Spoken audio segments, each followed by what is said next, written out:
साल था 2018। करीब एक दशक तक बैंकिंग क्षेत्र पर राज करने के बाद चंदा कोचर अचानक से जून में अनिश्चितकालीन छुट्टी पर चली गई।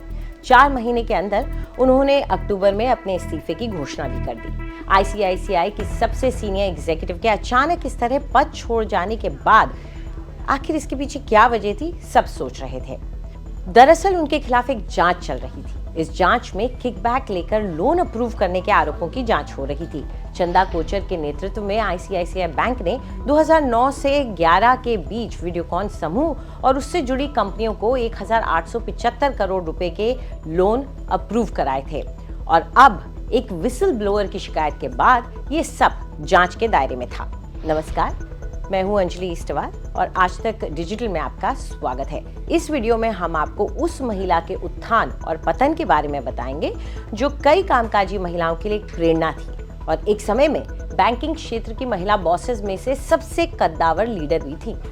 भारत की टॉप बैंकर चंदा कोचर ने 1984 में आईसीआईसीआई बैंक में एक ट्रेनिंग के तौर में अपना करियर शुरू किया था, जब वो कंपनी आईसीआईसीआई लिमिटेड थी और 4 अक्टूबर 2018 तक वहां पर काम किया।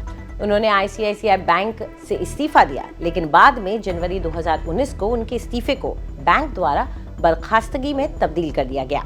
वह आईसीआईसीआई के जहाज के मूल कप्तान केवी कामत के संरक्षण में एक उभरती हुई स्टार थी, जिन्होंने 90 के दशक के दौरान कंपनी को अर्थव्यवस्था के खुलने के दौरान काफी जबरदस्त विकास का दौर दिखाया था।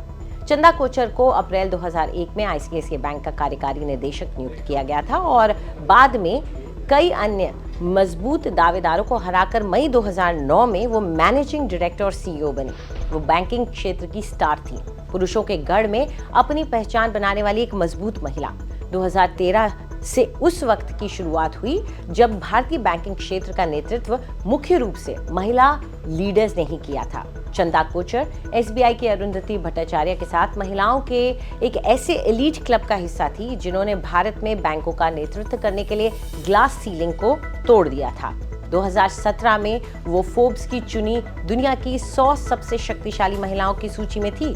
Bollywood star Priyanka Chopra, HCL corporation की सीईओ रोशनी नादर मल्होत्रा, किरण मजूमदार शॉ जो कि बायोकॉन की संस्थापक अध्यक्ष हैं, और मीडिया मुगल शोभना भारतीय जैसे अन्य भारतीय महिलाओं से आगे थी।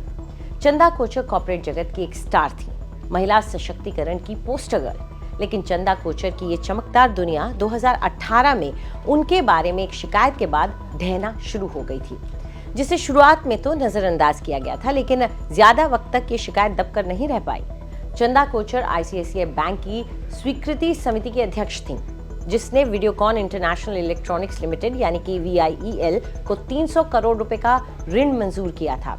ये आरोप लगाया गया कि लोन के पैसे को स्वीकृत उद्देश्य के लिए इस्तेमाल करने के बजाय कंपनी ने लोन के पैसे में से 64 करोड़ रुपए NRPL यानी दीपक कोचर जो कि चंदा कोचर के पति हैं, उनकी कंपनी को दे दिया था। वीडियोकॉन समूह ने आईसीआईसीआई बैंक को लगभग 28 प्रस्ताव दिए, जिनमें से लगभग 8 को मंजूरी दी गई थी।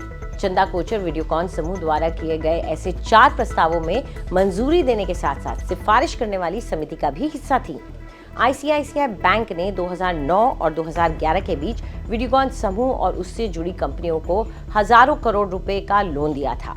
इनमें से अधिकांश लोन बैंकिंग नियमों और आईसीआईसीआई बैंक की नीतियों के उल्लंघन में था। चंदा कोचर तब आईसीआईसीआई बैंक की सीईओ और MD थी। कुछ रिपोर्ट से यह भी पता चलता है कि चंदा कोचर और उनके पति दीपक कोचर के वेणुगोपाल धूत जो कि वीडियोकॉन इंडस्ट्रीज लिमिटेड के अध्यक्ष और MD थे और वीडियोकॉन समूह के प्रमोटर थे, उनके साथ घनिष्ठ संबंध थे। चंदा कोचर के पास उनकी कंपनियों के काफी शेयर भी थे। जांचकर्ताओं ने यह भी पाया कि वो वीडियोकॉन ग्रुप की कंपनियों के फ्लैट में ही रह रही थी और चंदा कोचर ने आईसीआईसीआई बैंक को इन सारे तथ्यों का खुलासा नहीं किया और न ही आईसीआईसीआई बैंक की समितियों से वीडियोकॉन ग्रुप ऑफ कंपनीज को ऋण की सिफारिश या स्वीकृति देने से खुद को अलग ही किया। ईडी ने 30 जनवरी 2019 को इस मुद्दे पर मामला दर्ज किया। दीपक कोचर, चंदा कोचर, वेणुगोपाल धूत और उनकी संबंधित कंपनियों के खिलाफ जांच 22 जनवरी 2019 को केंद्रीय जांच ब्यूरो यानी कि CBI द्वारा दर्ज मामले के बाद शुरू हुई। मनी लॉन्ड्रिंग और किकबैक की इस घिनौनी कहानी में अब मुख्य चेहरे कथित धोखाधड़ी के लिए एक दूसरे पर आरोप लगा रहे हैं, जबकि वेणुगोपाल धूत का कहना है कि वे अपने लोन्स को एनपीए में बदलने से बचाने के लिए दबाव में थे और कोचर दंपति की धमकियों के कारण तयशुदा लाइन पर हस्ताक्षर कर रहे थे। चंदा कोचर के पति ने इंडिया टुडे को एक साक्षात्कार में कहा, क्या सिर्फ इसलिए कि मेरी पत्नी आईसीआईसीआई की सीईओ है मुझे घर पर बैठ जाना चाहिए था? जांच जारी है, लेकिन जो नुकसान हुआ है वो सिर्फ चंदा कोचर की प्रतिष्ठा को नहीं है, उस विश्वास और सद्भावना को भी है जो भारत के कॉर्पोरेट क्षेत्र में महिला लीडर्स को मिल रही थी। इस मामले ने बोर्डरूम में महिलाओं के लिए जगह बनाने वाली महिला बॉसेस के दशकों के अच्छे काम को नुकसान पहुंचाया है। आपको हमारा ये वीडियो कैसा लगा? कमेंट सेक्शन में हमें जरूर बताएं। देश और दुनिया की तमाम बड़ी खबरों के लिए सब्सक्राइब करें आज तक।